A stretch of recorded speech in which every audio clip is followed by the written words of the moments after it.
అయితే కొడుకు చచ్చిపోయాడని అబద్ధం చెప్పింది కదా, అక్కడ కోడలు వేడుస్తూ ఉంటుంది. ఈలోగా ఇతను చెప్పి వెళ్ళిపోతాడు అనమాట. ఇక కొడుకు దగ్గరికి వచ్చి ఇలా జరుగుతుంది ఏంటి, ఇలా అవుతుంది 3 రోజులు బట్టి అని చెప్పేసి ఆలోచిస్తే కోడలు అంటది, అత్తయ్య నీ వల్లే ఇదంతా జరుగుతుంది. అతను భిక్షాందేహి అని వస్తున్నాడు, ఏది ఉంటే అది కొంచెం పెట్టి పంపిస్తే సరిపోతుంది కదా, అన్నీ 3 రోజులు బట్టి నువ్వు అబద్ధాలు ఆడుతున్నావు. అతను స్వామీజీ చాలా గొప్ప పండితుడై ఉంటున్నావు. ముందు అర్జెంటుగా వెళ్ళి ఆ స్వామీజీ ఎక్కడ ఉంటాడో వెళ్ళి ఎతకమని చెప్పిద్ది అనమాట. అప్పుడు ఎతుక్కుంటూ వెళ్తే ఒక చోట కూర్చొని ఉంటాడు శివుడు. నాయన, మీరు 3 రోజులు బట్టి మా ఇంటికి భిక్షాందేహి అని వస్తున్నారు, నన్ను క్షమించండి, మీకు ఏమీ పెట్టలేదు. అక్కడ ఒక్కరోజు కాదు 3 రోజుల నుంచి అన్నీ మాయమవుతున్నాయి. నిజంగా నా కొడుకు ఈరోజు చనిపోయాడు, నేను తట్టుకునే శక్తి నాకు లేదు, నన్ను క్షమించమని పాదాల మీద పడి ప్రాధేయపడిద్ది అనమాట.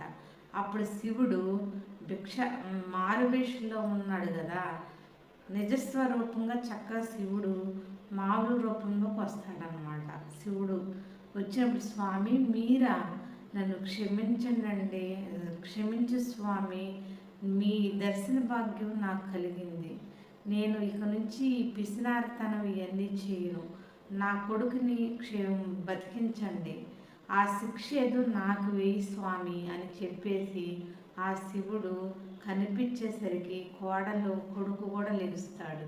లెగిసి ముగ్గురు కలిసి ఆ శివుడికి దండం పెట్టుకొని ఇక నుంచి ఆయనకి శివపురాణాలు, మళ్ళీ కార్తీక మాసంలో కార్తీక పురాణాలు, శివరాత్రికి కళ్యాణం చేయించటం అలా చేస్తూ కొన్ని అన్నదానాల ఆశ్రమను కట్టించటం అవన్నీ ఆవిడ చేస్తూ ఉంటుంది అన్నమాట. దుర్గమ్మ చేసి ఆ పిసినారితనం అంతా పోయిద్ది అనమాట. చూశారు కదా ఫ్రెండ్స్, అందుకే అంత పిసినారితనంగా ఉండకూడదు. ఉన్న దాంట్లోనే ఎవరన్నా అడుక్కునే వాళ్ళు వస్తే కొంచెమన్నా దానం చేయాలి. మనకున్న దాంట్లోనే వచ్చిన వాళ్ళకి అబద్ధం. Hi friends, welcome to my channel. మీకు ఒక మంచి అందమైన కథ చెప్తా. ఆ కథ పేరు ఏమిటంటే ప్రేమ కోసం అనే కథ. అయితే ఒక శివాపురం అనే గ్రామంలో ఒక రాజేశ్వరయ్య అనే ఒక వ్యక్తి ఉండేవాడు. అతనికి తల్లిదండ్రులు ఎవరూ లేరు. అయితే అతను పెంచుతాడనమాట. అతని పేరు రుద్రయ్య. అయితే ఒక అమ్మాయిని ప్రేమిస్తాడనమాట. ఇతను ప్రేమించినప్పుడు ఆమె అంటది కదా, సీతమ్మ మనిద్దరం ప్రేమించుకున్నాం కదా, మనిద్దరం వివాహం చేసుకున్నాము, మీ ఇంట్లో అక్కడ చెప్పు అని చెప్పేసి అనంటే, సరేనని చెప్పేసి ఇప్పుడు వరకు నేను మన పెళ్ళికి ఒక నాణ్యం కూడా వెనకేయలేదు, మరి నిన్ను ఎలా వివాహం చేసుకుని నువ్వు పోషించాలి అని చెప్పేసి అనంటే, మీ నాన్న అడుగు వెళ్ళి నిన్ను పెంచినందుకు ఇస్తాడు కదా ఎంతో కొంత అని అడిగితే, అక్కడికి వెళ్ళిన తర్వాత అతన్ని రామచంద్రయ్యని అడుగుతాడు కదా, నాన్న నేను ఒక అమ్మాయిని ప్రేమించాను, ఆ అమ్మాయి పేరు సీతమ్మ, చాలా బాగుంటుంది, నేను వివాహం చేసుకుందాం అనుకుంటున్నాను అని అంటే, ఏంట్రా వివాహం చేసుకుంటావా, వివాహం లేదు ఏమీ లేదు, అసలు నువ్వు నా కొడుకువే కాదు, నిన్ను ఎవరో వదిలేసి వెళితే చేరదీసి నిన్ను పెంచి పెద్ద చేశాను, ఇప్పుడు కాళ్ళు చేతులు అన్నీ వచ్చేసరికి యుక్త వయసు వచ్చేసరికి నన్ను వదిలేసి వెళ్ళిపోతానంటావా, నేనైతే నీకు ఇవ్వను, నీ దిక్కున సాట చెప్పుకో, నేను డబ్బులు ఇవ్వను, నాణ్యాలు ఇవ్వను అని చెప్పేసి ఇక వెళ్ళిపో అని గద్దెస్తాడనమాట.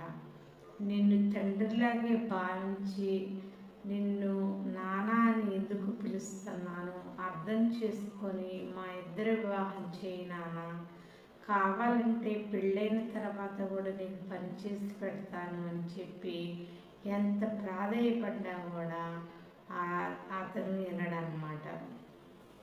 తండ్రి వినకపోయేసరికి ఇతను బయటకు వచ్చేసి ఆ సీతమ్మతో చెప్తాడనమాట, మా నాన్న మనకి వివాహం అయితే వీళ్ళిద్దరు పెళ్ళి ఒప్పుకోకపోతే వెళ్ళిపోరా ఇంట్లో నుంచి అని చెప్పేసి కొడుకుని మందలిచ్చేసరికి వెళ్ళిపోతాడు అనమాట. వెళ్ళి అని సీతమ్మకి చెప్తే, నువ్వు అందుకే ఎవరి చేతులు మోసపో మాకు, ఇకనైనా సరే నీకు 6 నెలలు గడువు ఇస్తున్నాను మనిద్దరి వివాహానికి, నువ్వు ఎక్కడైనా సరే కష్టపడి పనిచేసి 4 నాణ్యాలు సంపాదించు అని చెప్పేసి అంటదనమాట.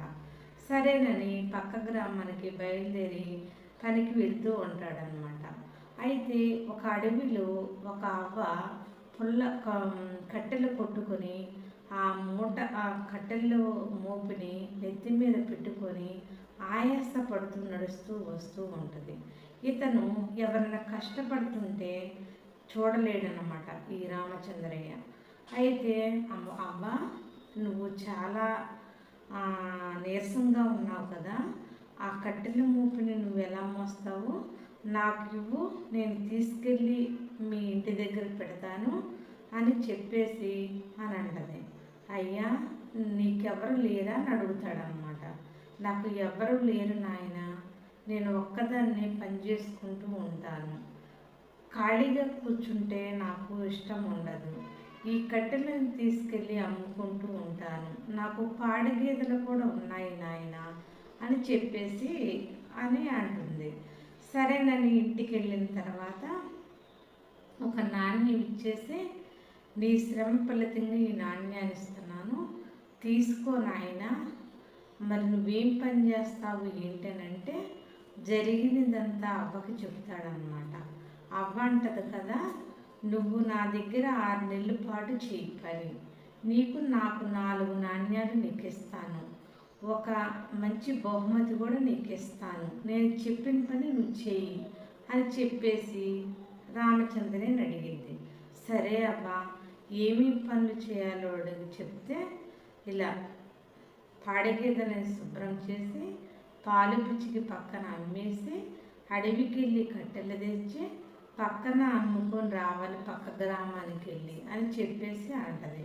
అలా చేస్తూ 6 నెలలు ఇలాగే గడిచిపోతాయి.